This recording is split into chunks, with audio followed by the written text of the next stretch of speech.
bersingkat waktu, mari kita dengarkan materi yang disampaikan oleh guru kita kepada Bapak Ustaz Miftahul Fauzi. Kepadanya dipersilakan. Sallallahu Muhammad. Yang berdiri aja ya. Bismillah.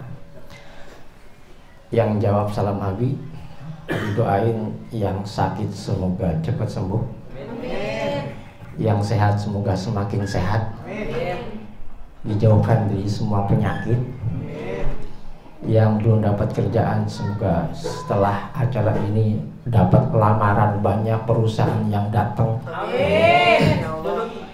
Yang masih jomblo juga semoga yang jawab amin ini semoga pulang dari villa ini ya semoga lekas ketemu jodohnya.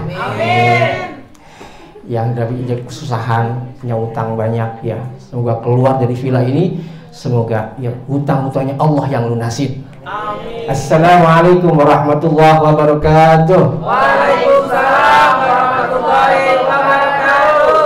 Alhamdulillah, semangat banget kamu ya.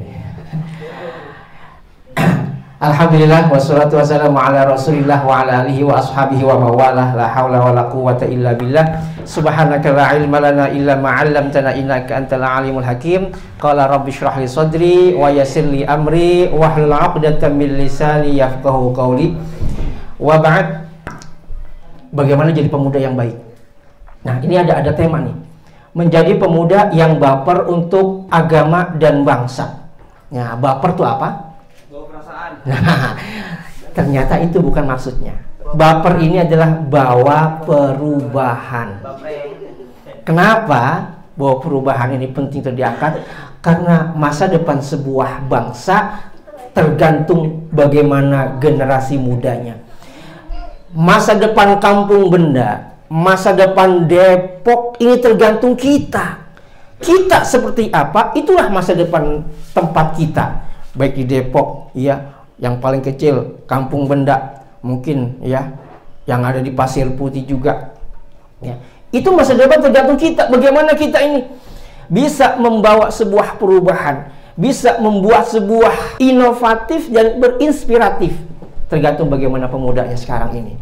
Kalau kita pemudanya sekarang, ya, santai, alay, ya, maka jangan salahkan kalau besok tahun depan, naudzubillah, ya, Kampung Benda menjadi tempat yang porak-poranda. Naudzubillahi min dzalik. Nah, kita dikasihkan sebuah potret ya oleh sejarah terhadap seorang yang luar biasa, seorang pemuda yang bernama Muhammad Al-Fatih. Kenal? Kenal di mana? Muhammad Al-Fatih ini seorang pemuda. Usianya sekitar masih 25 tahun. Masih muda. Tapi sudah bisa menaklukkan dengan izin Allah kota Konstantinopel. Romawi yang berkuasa selama berapa abad? 11 abad. Itu bahasa kita tuh negara adik kuasa. Ya, Romawi itu. 11 abad Romawi berkuasa dengan izin Allah di tangan Muhammad Al-Fatih. Masih muda, 25 tahun. Takluk dengan izin Allah. Muda. Artinya pemuda jangan dianggap remeh. Ya, Muhammad Al-Fatih contohnya. Ya, kita terinspirasi dengan beliau. Siapa beliau? Ya, ternyata beliau masih muda sudah hafid 30 juz. Tuh, subhanallah, nggak main-main. Ya, artinya beliau dibekali dengan ilmu. Nah, perubahan yang luar biasa. Dari Muhammad Al-Fatih, Islam kembali berjaya. Ya. Bagaimana kota Depok, bagaimana Kampung Benda ke depannya tergantung Bang Pi, tergantung dari Bang Deden, tergantung dari semua kita yang ada di sini. Ya. Tergantung Kasipa juga, semua yang ada di sini, Kaira juga. Bagaimana wajah Depok itu tergantung kita. Nah, makanya kita perlu pembekalan bagaimana seorang pemuda yang membuat perubahan bagi tempat kita berada. Ya. Paling tidak, ya, ada 7 sikap pemuda menuju perubahan. Ada 7 sikap, ya. Bagaimana kita bisa membawa perubahan sebuah peradaban menjadi peradaban yang disegani, menjadi sebuah peradaban yang membawa perubahan yang positif, ya, berdedikatif, ya, tidak ada isolatifnya, Ya. Ada 7 sikap ya yang harus kita siapkan. Yang pertama, nah ini, seorang pemuda itu harus punya visi yang jelas. Apa itu visi? Tujuan. Apalagi tahu? Tujuan. Cita-cita. Ya, ada visi, ada misi. Kalau visi itu tujuan, planningnya, ya. Kalau misi itu gerakannya. Ya, pemuda itu harus punya visi yang jelas ya, bagaimana nih kita punya cita-cita ya. Jangan sampai kita mau bergerak itu nggak punya tujuan gitu, nggak punya gambaran seperti apa ke depannya. Kalau menjadi seorang saudagar, menjadi ilmuwan, menjadi hafiz ya, jelas dulu visinya. Nah, kalau kita dalam bergerak, dalam mengadakan sebuah perubahan nggak punya visi, jangan harapkan semua cita-cita akan tercapai. Kenapa? Berawal dari sebuah visi. RMA kalau nggak punya visi, nggak bakal kita ngadain kayak gini. Ya, ngapain kita capek-capek kesini? Nggak ada visinya, nggak ada tujuannya. Ya, nah kita kesini tuh ada visinya. Ya, salah satunya membuat sebuah keakraban. Ya, merasakan sebuah kekeluargaan, merasakan bahwa kita adalah sebuah satu bangunan yang satu sama lain saling membutuhkan dan saling merasakan. Nah, visi sebagai pemuda itu harus memiliki visi yang jelas. Yang kedua, peduli sama sesama. Nih, pemuda tuh harus punya rasa peduli ya.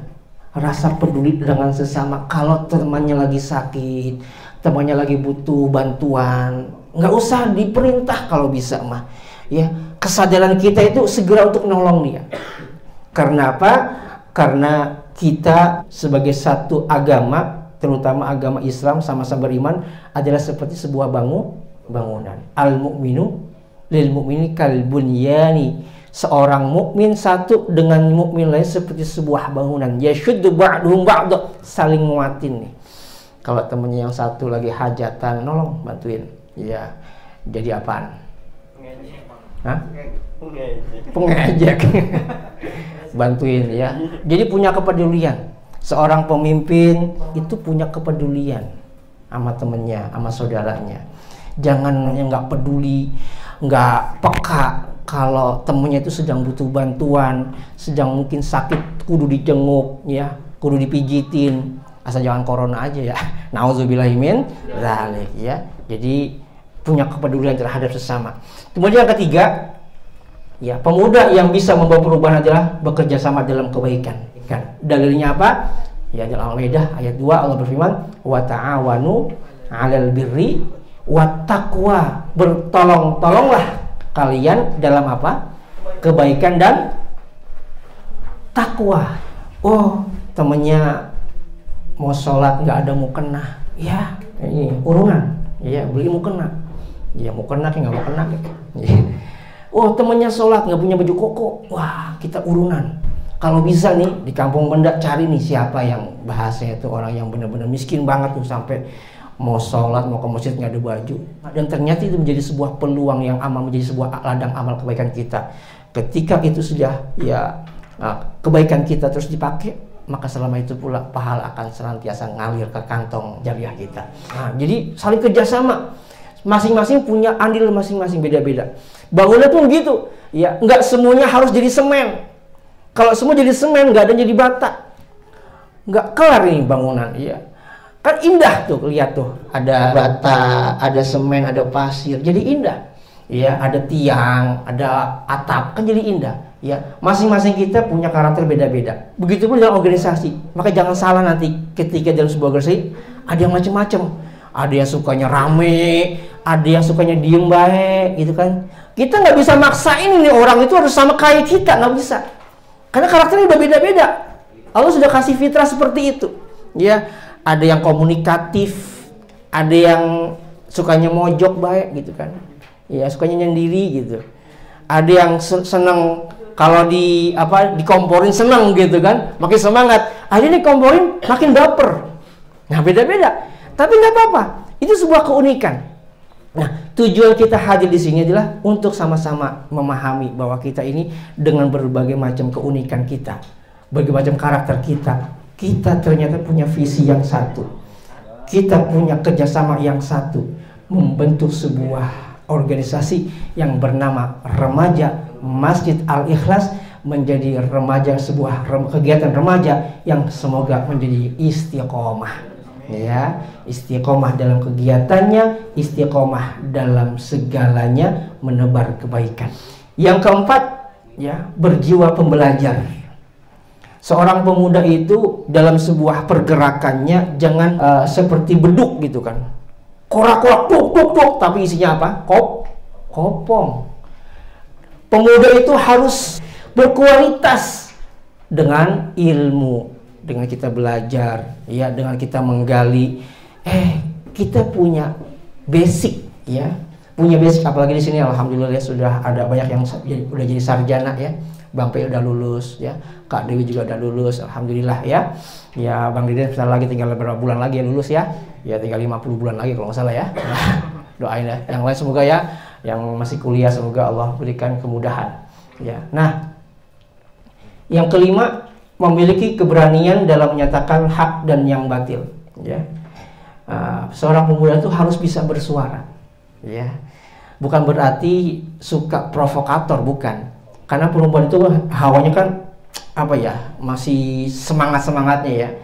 Artinya ketika kita tahu itu sesuatu yang batil, kita suarakan, kita beranikan untuk menyatakan itu adalah sesuatu yang batil, tapi dengan cara yang baik. Wajadilhum billati hiya ahsan.